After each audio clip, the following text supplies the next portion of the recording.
So good morning to our Land of Lincoln Credit Union Facebook followers. I'm sitting here today with Ben Austin. Ben is our Chief Information Officer. Good morning, Ben. Good morning.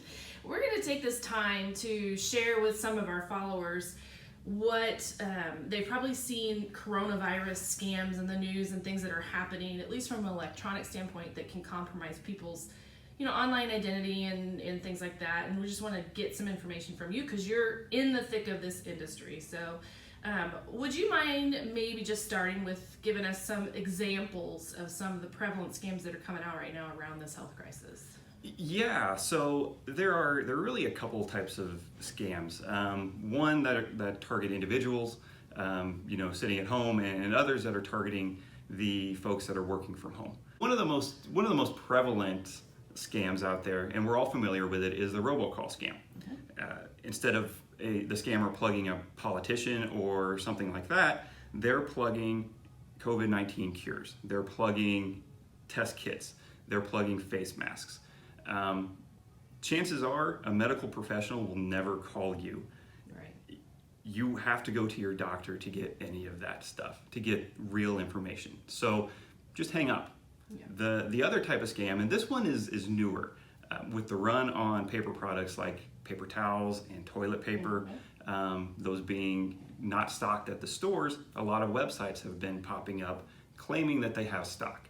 So you go to a website, probably unfamiliar with the website, you plug in your personal information, your credit card information, and you never get the toilet paper, you never get the paper towels. Right. So you've just given away all of your financial information. One way to prevent this, make sure you order from well-established companies, Amazon.com, Target.com, whatever. Just do your due diligence, Google search any new vendor that you come across. And another scam that's happening, and this happens through email, a phone call, text message, it's a charity scam. These charity scams, these scammers prey on, an individual's good heart, and they'll call and ask for cash, they'll ask for a wire transfer or a gift card.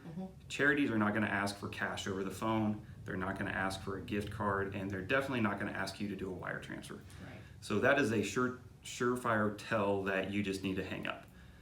If you do want to give, and I ask that you do give to charities, just make sure you do your due diligence. Maybe stick with the most popular charities, the Red Cross, United Way, organizations like that. Right. So the other type of scams that I mentioned are targeting those folks that are working from home. One targeted attack is what they call a coworker email scam. This looks like the CEO emailing you saying, "Hey, I need $10,000 worth of gift cards sent to this place immediately for this charity or help out with the coronavirus stuff." Right. So I would just validate that those emails that you do get are truly from your CEO, truly from your CFO, or even just your coworker that sits next to you at work. Make sure that it's from the right email address. Make sure that the spelling is right. For whatever reason, scammers cannot spell. So just double check that. So true, yes. Is there a particular subset of the population that seem to be more susceptible to this type of scam and maybe not catch it? Yes, there is.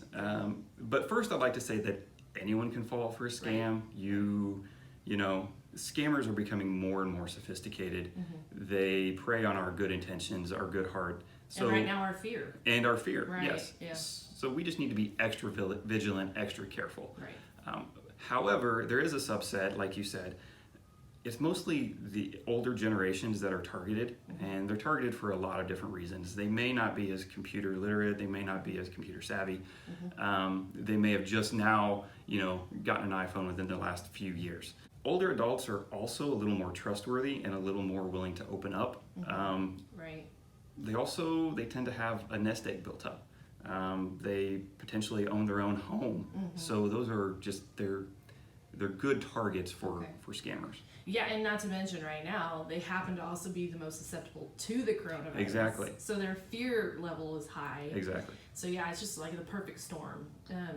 if you happened to already fall victim to it and you've clicked a link in an email that you shouldn't, or you've given somebody personal information over the phone on a robocall just because they hook, line, and sinked you, what's the next step? First thing, change your passwords. Change your passwords to any of your financial institutions, your banking account passwords, your credit card account passwords. Do that first. Second thing, call your local police department and report it. Use the non-emergency number. They may not be able to help you right away or at all, but at least then maybe you can help prevent somebody else from being taken as well. Contact your credit card companies. Explain the situation, let them know what's going on, and they'll walk you through what the next steps are. Contact the credit bureaus. Put a fraud alert on your credit report, just to make sure that you're aware of what's happening. So Ben, you've given us a really good kind of brief overview. Obviously there's more information. Where do you recommend somebody goes to just kind of look at and be, like you said, vigilant about everything? What's a good resource? Well, at LLCU.org, we have an FAQ section, and we explain a lot of this stuff in more detail. Okay. And we have a few more links there as well. Awesome. Thanks for your time today, Ben. Thank you.